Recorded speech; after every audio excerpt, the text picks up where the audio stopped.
Le Zoom Info sur Europe 1. Bonjour Henri Guénaud. Bonjour. Bienvenue à vous sur Europe 1, ancien conseiller de Nicolas Sarkozy à l'Élysée. Vous écrivez votre dernier livre, De Gaulle, le nom de tout ce qui nous manque. C'est paru aux éditions du Rocher l'année dernière. Henri Guénaud, dans tous les débats politiques du moment, que ce soit les prix de l'énergie, le nucléaire, la politique migratoire, à un moment ou l'autre, on en vient à parler de l'Europe et le climat électoral pousse un certain nombre de voix, de candidats en France à adopter une posture de défi vis-à-vis de l'Union européenne. Bruxelles entraverait la souveraineté nationale. Êtes-vous de cela, Henri Guénaud ? Oui, je suis de cela, mais depuis très longtemps.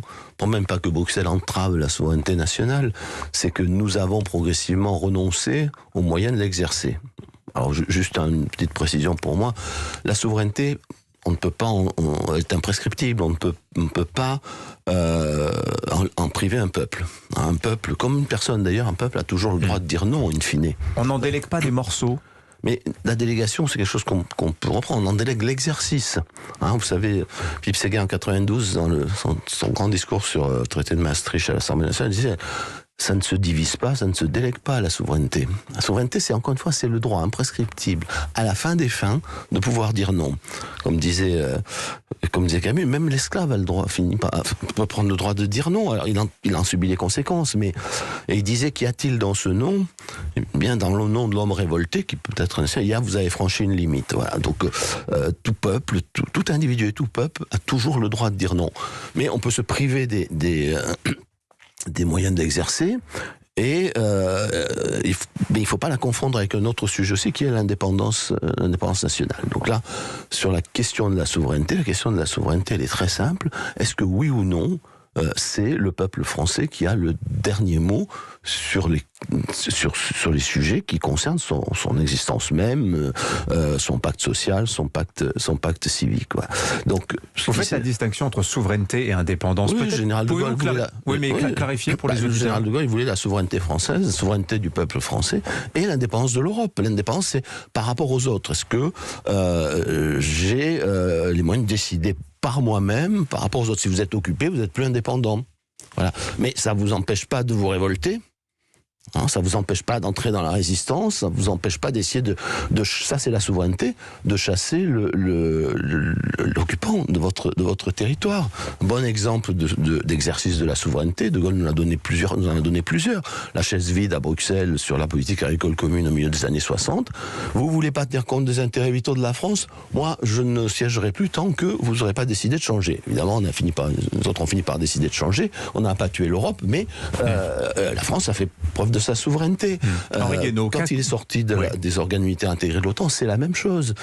Et il sort pas de l'Alliance, mais il dit moi, je ne veux pas me laisser entraîner dans une guerre qui ne serait pas la nôtre, donc les bases américaines s'en vont, je sors des organes militaires intégrés et je garde les moyens de dire non à un conflit que je ne voudrais pas. Ça, c'est la souveraineté. On va reparler de Gaulle, parce qu'effectivement, il se trouve qu'il est très à la mode actuellement. Mais prenons un cas concret sur notre sujet européen, si vous le voulez bien, c'est le cas polonais. La Cour de justice de l'Union européenne a imposé mercredi dernier une astreinte journalière d'1 million d'euros à la Pologne pour n'avoir pas restauré l'indépendance de sa justice.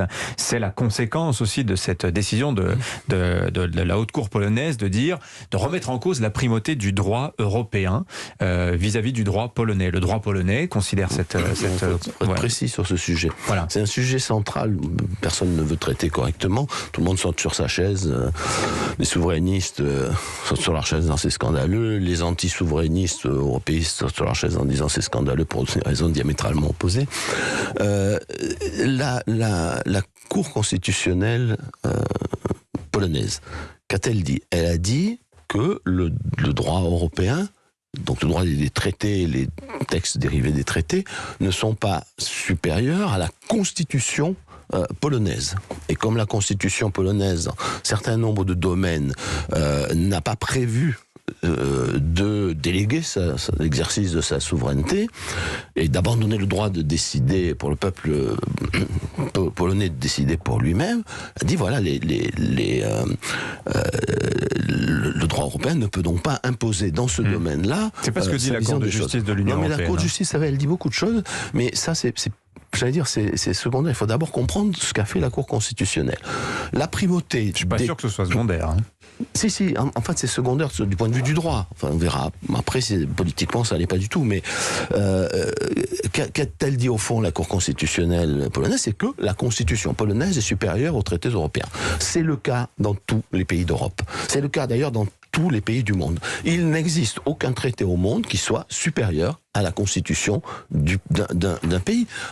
En Allemagne, en Irlande, pendant très longtemps, l'Irlande a refusé un certain nombre de choix européens parce que l'IVG ou d'autres sujets de ce genre étaient considérés. J'entends ce que vous me dites, Et en France, pareil. Oui, mais j'entends ce que vous me dites. Je vais vous citer Koen Leenaerts. Koen Leenaerts, c'est le président de la Cour de justice de l'Union européenne. Il a accordé une interview au journal Les Échos. Oui, j'ai lu. Oui. Vous l'avez dit, je vous l'ai fait parvenir ce week-end parce que effectivement, il fallait la lire parce que lui, il est très clair, il est limpide. Il dit oui, il y a une primauté du droit européen sur les droits nationaux. Tout simplement, pourquoi? Parce qu'en décembre 2007, tous les États membres, tous, y compris les entrants de 2004, dont la Pologne, ont signé une déclaration en ce sens. Ça s'appelle la déclaration 17, qui dit que le droit de l'Union l'emporte sur le droit national. C'est très clair. Oui, ça n'a pas été intégré. Je vous rappelle, ça a été sorti du traité européen après le non-référendum danois et français. Donc le traité de 2007 n'est pas une constitution. Tout le monde dit c'est la même chose. C'est Nicolas Sarkozy qui l'a proposé au Parlement. Oui, mais c'est pas une constitution, c'est pas le même texte. Et en l'occurrence, par exemple, une bonne partie de ce qui était dans la déclaration 17 a été sorti du traité.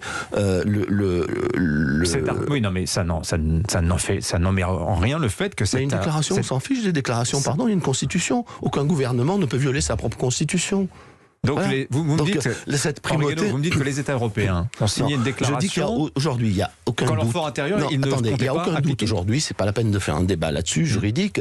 La Cour. Non, mais si, il faut le faire. Non, attendez. Il y a deux débats. Il y en a un qui n'est même pas qui ne mérite même pas d'être ouvert, quoi qu'en pense le président de la Cour européenne de justice. La Cour européenne de justice dès 64 a décidé que aucune règle de droit interne ne pouvait s'opposer au droit européen. Ça n'est écrit nulle part.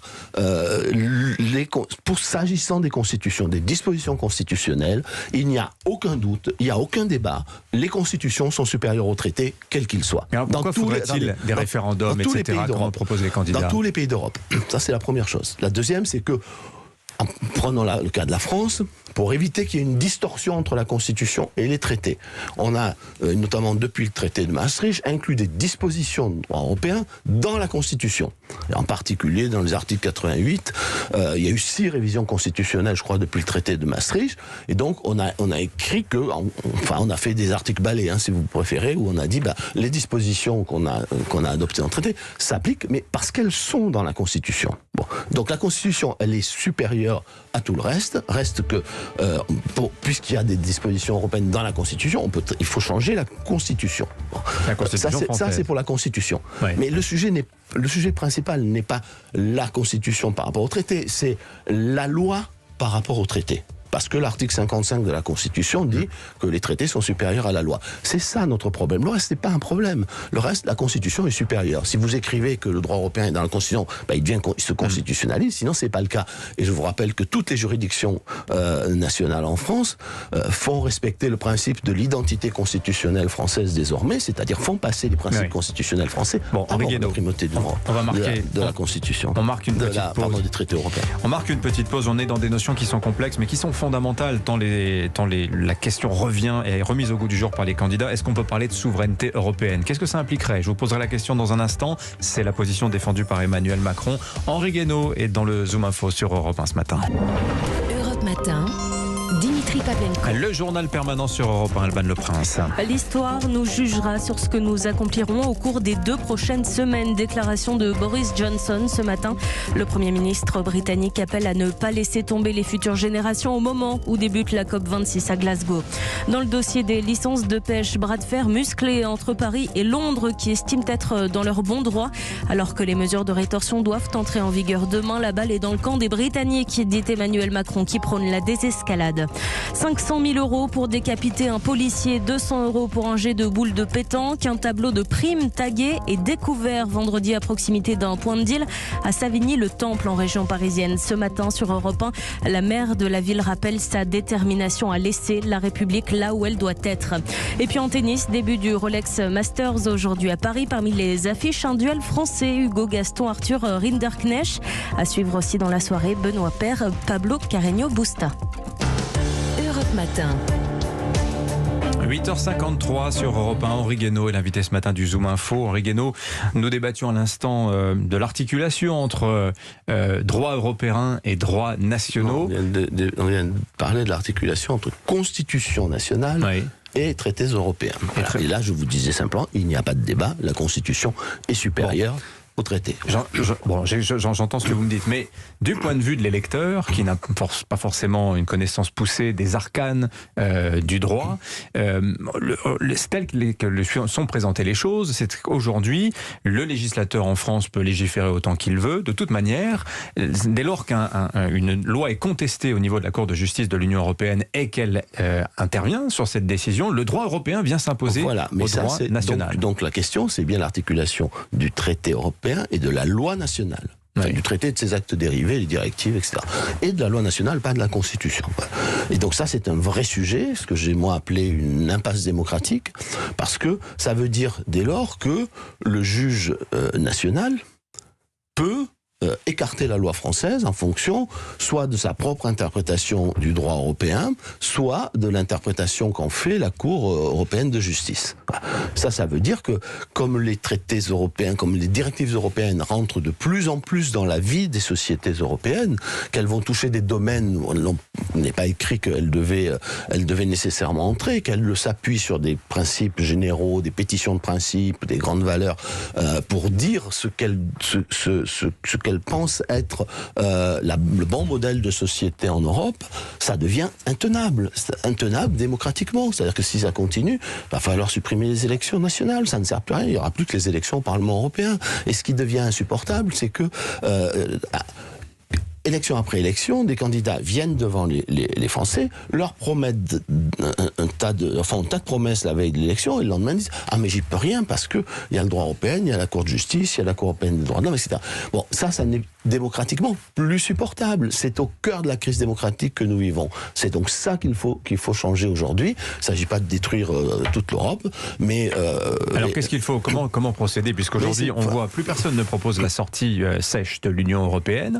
En revanche, on voit fleurir des propositions de référendum, de modification de la Constitution. Il faudra de toute façon, tout exigera, puisque la Constitution est supérieure au traité. La seule chose qui peut s'imposer, c'est la Constitution.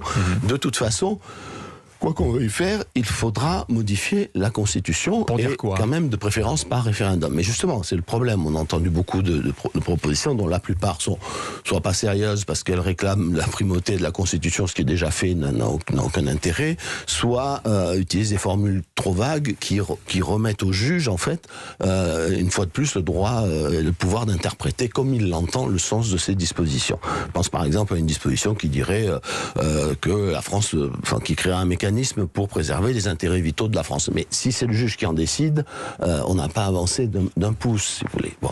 Donc, pour moi, la solution, dont j'ai bien conscience du caractère provocateur et révolutionnaire, mais c'est à mon avis la seule efficace, c'est de revenir à ce qu'était l'édifice juridique français avant que la Cour de cassation en 1975, puis le Conseil d'État en 1989, puis ensuite les différents traités européens, notamment celui de Lisbonne, ne le remettent en cause, consistait à dire l'article 55 de la Constitution dit que les traités sont supérieurs à la loi. Mais on a interprété à l'époque cet article au regard du principe suivant: le juge ne juge pas la loi, il ne juge pas le législateur. Voilà. Donc le juge est là pour appliquer la loi que le législateur a faite. Et donc la solution, c'était que le traité était supérieur à la loi quand il était ratifié après la loi. Et quand c'était la loi qui était ratifiée, qui était votée après, promulguée après le traité, c'était la loi qui s'appliquait. Ça veut dire que la dernière expression de la volonté du législateur l'emportait. Voilà. On appelait ça le principe de la loi écran. Ça marchait très bien. On a construit le marché commun comme ça. On sait très bien comment ça fonctionne. Mais pourquoi l'a-t-on abandonné ce principe, Henri Guénaud? C'est des revirements de jurisprudence. Ouais, c'était, vous savez, le problème puisque les juges, ce sont les juges qui décident d'interpréter. Ils avaient longtemps appliqué ce principe. Ils ont décidé un jour de plus l'appliquer. Mais pourquoi? Mais parce que c'est l'air du temps. Est-ce qu'il y avait une intention, vous pensez? Mais il n'y a pas, ça m'étonne de l'intention. Le problème est de savoir. De l'emporter sur le législateur? Il y a toujours, regardez d'ailleurs la Cour de justice européenne de justice, c'est-à-dire toute organisation tend à étendre ses pouvoirs au maximum. Et vous voyez bien qu'aujourd'hui, il y a, pas seulement sur la question européenne, mais surtout une lutte de pouvoir de plus en plus terrible et de plus en plus mortifère pour la démocratie entre différents pouvoirs, en particulier le pouvoir judiciaire, le pouvoir politique, le législateur, voire même parfois avec les avocats. Donc il y a une espèce de désordre auquel il faut mettre un terme. L'avantage de revenir au principe de la loi, de la primauté de la loi quand elle est postérieure au traité, il est double. D'abord, il permet pas d'interprétation au juge puisque c'est une question de date. Et deuxièmement, il remet le politique en face de sa responsabilité. C'est-à-dire que vous n'êtes pas obligé de faire une loi contre une disposition européenne. Mais si vous ne le faites pas, vous venez devant le peuple et vous dites écoutez, voilà, j'ai décidé de ne pas le faire, moi et ma majorité, voilà pourquoi. Et vous prenez vos responsabilités. Au lieu de dire toujours, j'y peux rien, eh bien là, ils pourront quelque chose. Donc de temps en temps, avec discernement, on peut l'espérer. Ils diront, là, je ne suis pas d'accord, on fait une loi, par exemple, sur les travailleurs détachés. Je ne vois pas pourquoi ça dure autant. Ça ne mettra pas en cause, ça ne va pas faire s'effondrer l'Union européenne. Oui. Hein. Ou quand vous demandez à des agriculteurs qui ont reçu une aide qui est jugée quelques années après illégale par la Cour européenne de justice ou par la Commission d'abord, et qu'on demande aux gens de rembourser, aux paysans de rembourser, et que l'État ne peut pas se substituer à eux, qui n'ont pas un sou, eh bien je trouverais normal que l'État dise, eh bien non, les paysans ne vont pas, les agriculteurs ne vont pas rembourser, c'est l'État qui remboursera, par exemple. Merci Henri Guénaud. Il y a plein de cas de ce genre. Plaidoyer pour la responsabilité politique en tout cas. Merci d'être venu nous voir. Ça me paraît un sujet majeur dont on ne parle pas beaucoup dans cette campagne. Merci à vous.